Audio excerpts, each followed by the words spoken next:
Bismillahirrahmanirrahim. Assalamualaikum warahmatullahi wabarakatuh.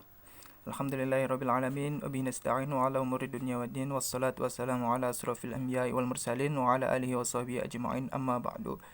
Yang pertama-tama marilah kita bersyukur kepada hadirat Allah Subhanahu wa taala dan juga marilah kita bersalat kepada Nabi Muhammad sallallahu alaihi wasallam beserta para keluarganya dan umatnya, semoga kita termasuk berada di dalamnya. Amin amin ya rabbal alamin. Yang saya hormati dosen pembimbing saya, Ibu Dr. Sunaryati SE MSI, dan juga dosen penguji saya, Bapak Dr. Tausi Giawau. Pada kesempatan kali ini saya akan mempresentasikan hasil praktik kerja lapangan saya, yaitu praktik kerja lapangan di Biro Administrasi Perekonomian dan Sumber Daya Alam Setda DIY. Adapun saya adalah mahasiswa ekonomi syariah bernama Ali Zaidin. NIM saya 17108010039. Adapun dalam poin pembahasan kali ini, dalam poin pembahasan presentasi saya ada 4 poin. Yang pertama pendahuluan, yang kedua gambaran umum instansi, yang ketiga hasil praktik kerja lapangan, dan yang terakhir penutup. Mari kita masuk pertama, yaitu pendahuluan. Mengenai latar belakang praktik kerja lapangan, dahulunya itu disebut dengan pengembangan soft skill di dunia kerja yang wajib dilakukan oleh mahasiswa. PKL ini dilaksanakan di sebuah institusi tertentu yang mengaplikasikan kompetensi mahasiswa di bidang keilmuannya. Adapun kegiatan PKL di Prodi Ekonomi Syariah yaitu memiliki bobot 2 SKS sebagai syarat kelulusan PKL. Untuk kelulusan PKL dijadikan syarat untuk mahasiswa dapat melaksanakan sidang skripsi atau munakosyah. Adapun PKL yang saya laksanakan yaitu di Biro Administrasi Perekonomian dan Sumber Daya Alam Setda DIY. Dan judul yang saya ambil adalah Implementasi Pengendalian Inflasi Daerah, Biro Administrasi Perekonomian dan Sumber Daya Alam Setda DIY. Mengenai Biro Administrasi Perekonomian dan Sumber Daya Alam, mempunyai tugas menyiapkan bahan perumusan kebijakan, bahan koordinasi pelaksanaan kebijakan, serta penentuan dan evaluasi pemantauan dan evaluasi pelaksanaan kebijakan bidang perindustrian, perdagangan dan koperasi, usaha kecil dan menengah, keuangan daerah, kerjasama, penanaman modal, pertanian, ketahanan pangan, penyuluhan perizinan, kehutanan, perkebunan, serta kelautan dan perikanan. Dalam hal ini, Biro Administrasi Perekonomian dan Sumber Daya Alam melaksanakan urusan wajib bidang pemerintahan umum. Biro Administrasi Perekonomian dan Sumber Daya Alam menjadi pilihan dalam melakukan praktik kerja lapangan karena bidang-bidang yang ada sejalan dengan program studi ekonomi syariah. Yang pertama yaitu bidang rekayasa perekonomian, kedua kebijakan percepatan pemerataan pembangunan ekonomi wilayah, kebijakan pembangunan ekonomi daerah, pengelolaan sumber daya perekonomian, dan pengelolaan stabilitas perekonomian. Adapun tujuannya ada 4. Yang pertama, 1. Untuk mengenal dan mengetahui secara langsung tentang instansi dan pengembangan karir untuk kedepannya. Yang kedua, memperkenalkan pada bagaimana dunia kerja yang sesungguhnya. Yang ketiga, meningkatkan hubungan kerjasama antara perguruan tinggi dengan instansi. Yang keempat, membantu instansi kerja untuk mendapatkan tenaga kerja akademis yang sesuai dengan kebutuhan tenaga kerja yang dibutuhkan instansi terkait. Adapun waktu dan tempat pelaksanaan, tempat di Biro Administrasi Perekonomian dan Sumber Daya Alam Setda DIY di bidangnya yaitu di bagian pengelolaan stabilitas perekonomian. Adapun waktu kegiatannya dilaksanakan 6 Januari 2020 sampai dengan 7 Februari 2020. Alamat dari instansi tersebut adalah di Jalan Ketandan Lor nomor 218, Suryat Majan, Kompleks Kepatihan dan Nurejan, Yogyakarta. Selanjutnya itu gambaran umum instansi. Mengenai sejarah instansi, Biro Administrasi Perekonomian ini dibentuk berdasarkan Peraturan Daerah Provinsi Daerah Istimewa Yogyakarta Nomor 5 Tahun 2008 tentang organisasi dan tata kerja Sekretariat Dewan Perwakilan Rakyat Daerah Provinsi Daerah Istimewa Yogyakarta. Sekretariat Daerah Provinsi bertugas membantu Gubernur dalam melaksanakan tugas penyelenggaraan pemerintah, administrasi, organisasi, dan tata laksana, serta memberikan pelayanan administrasi kepada seluruh perangkat daerah provinsi.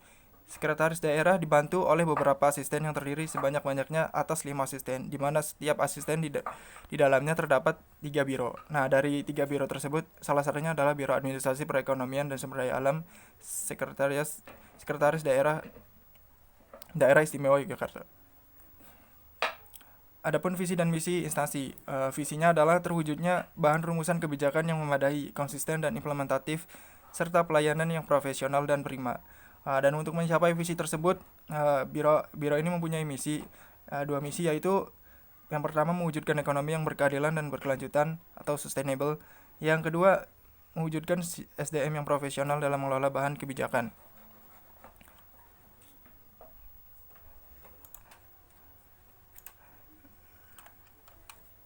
Selanjutnya, yaitu kedudukan instansi.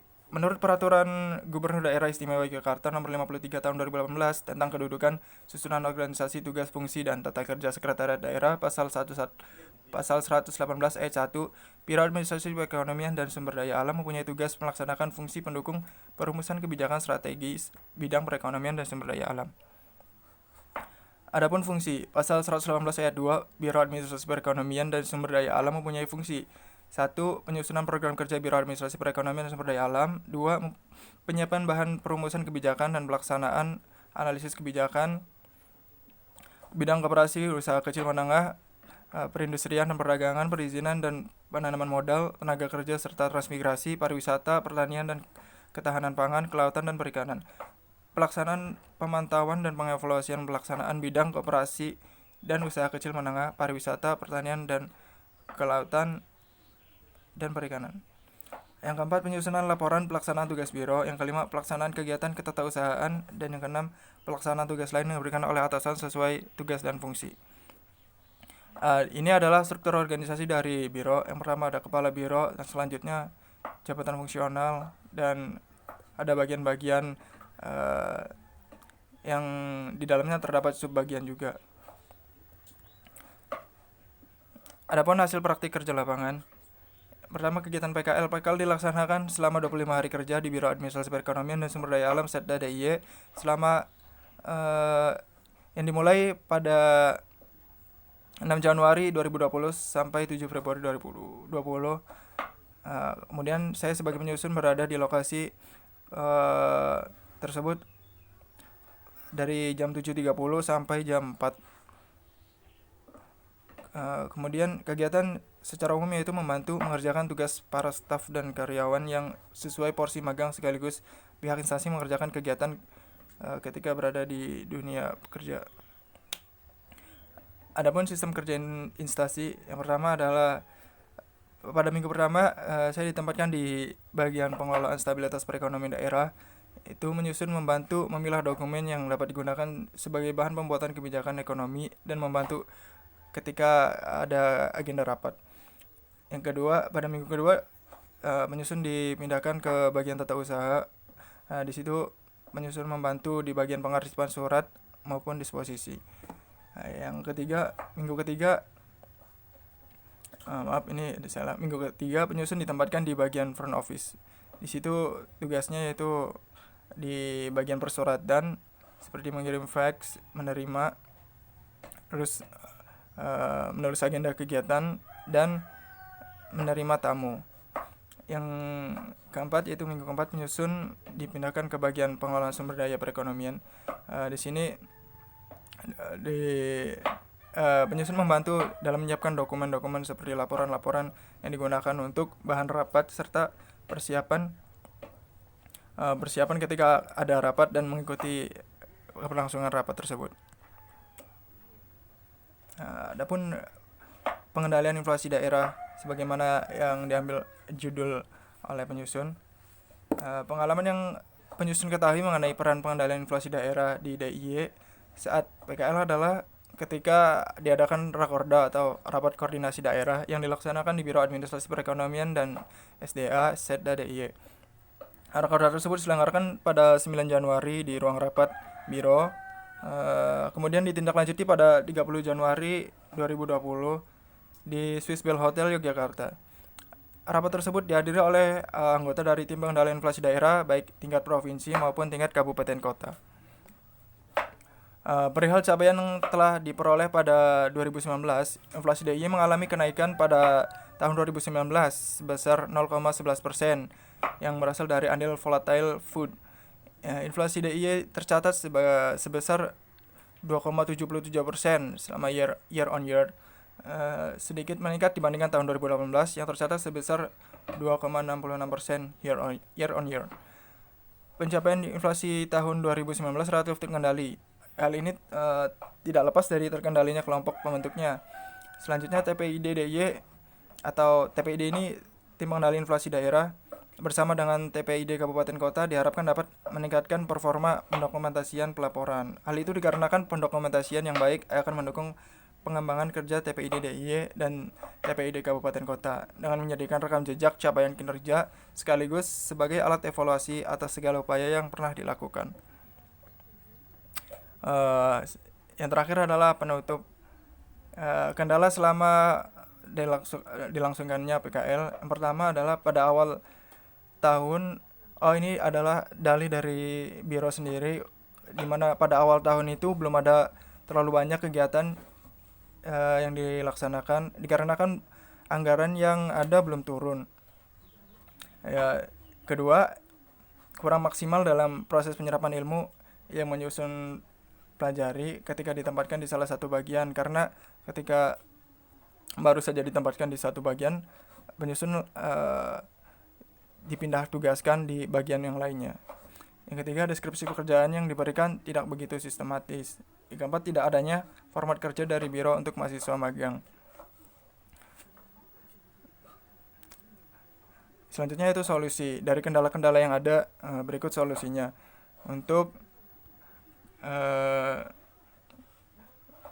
tidak adanya kegiatan di awal tahun, yang pertama itu seharusnya biro itu membuat kegiatan yang dapat dikerjakan oleh mahasiswa magang tanpa kondisional waktu pelaksanaannya. Jadi maupun kapanpun diadakannya mahasiswa magang bisa tahu apa yang harus dikerjakan. Yang kedua, menyesuaikan penerima mahasiswa magang dengan tempat yang tersedia bagi mahasiswa magang itu sendiri. Jadi yang saya alami ketika magang di situ adalah dari pihak biro itu penjadwalan penerimaannya kurang baik. Jadi ketika kami beberapa teman penyusun sedang magang di tempat tersebut, dari pihak biro juga menerima mahasiswa lain yang dimana tempat yang ada kurang memadai sehingga tidak fokus di satu bagian tersebut. Yang kedua, deskripsi dari pekerjaan yang diberikan oleh pihak biro kepada mahasiswa magang hendaknya dijelaskan sehingga tahu apa yang harus dilaksanakan dan tidak menunggu. Yang keempat, menyediakan format kerja bagi mahasiswa magang untuk keberlangsungan kegiatan yang baik. Ya, demikian presentasi yang bisa saya sampaikan. Mungkin banyak salah-salah dari saya. Saya mohon maaf apabila ada kata-kata yang kurang berkenan di hati. Demikian, wassalamualaikum warahmatullahi wabarakatuh.